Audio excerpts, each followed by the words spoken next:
Be ready.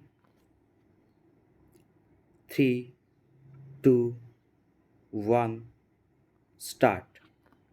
In the present appeal, the insurance company has challenged the award only on the ground that the compensation awarded to the claimants is excessive and arbitrary, and the rate of interest awarded by the tribunal, that is 8% per annum, calculated from the date of filing the claim petition, is also arbitrary.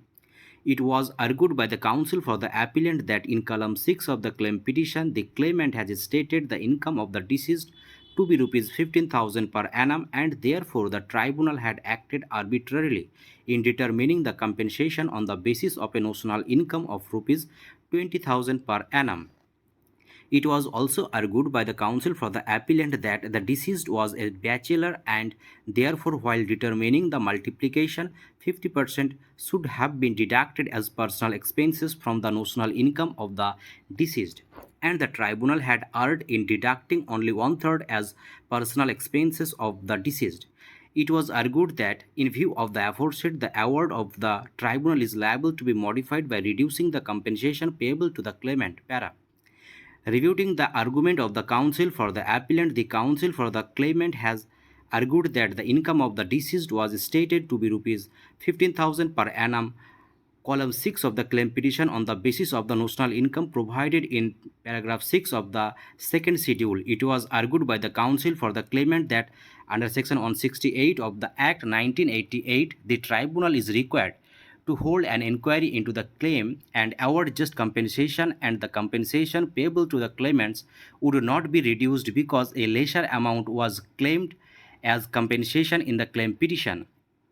In support of his cross objection, the counsel for the claimant has argued that from the evidence on record, it was proved that at the time of his death, the deceased was earning rupees 5,000 per month, and therefore the tribunal had acted arbitrarily in determining compensation on the basis of a notional income of rupees 20,000 per annum. It was also argued by the counsel for the claimant that the multiplier has to be decided considering the age of the deceased and not the age of the parents of the deceased. It was further argued that the tribunal had also erred in not awarding any amount to the claimant for funeral expenses and loss of estate, as well as for loss of love and affection. It was further argued by the counsel for the claimant that the claimant was entitled to interest of 12% per annum, and the award of the tribunal awarding merely 8% per annum as interest of liable to be modified.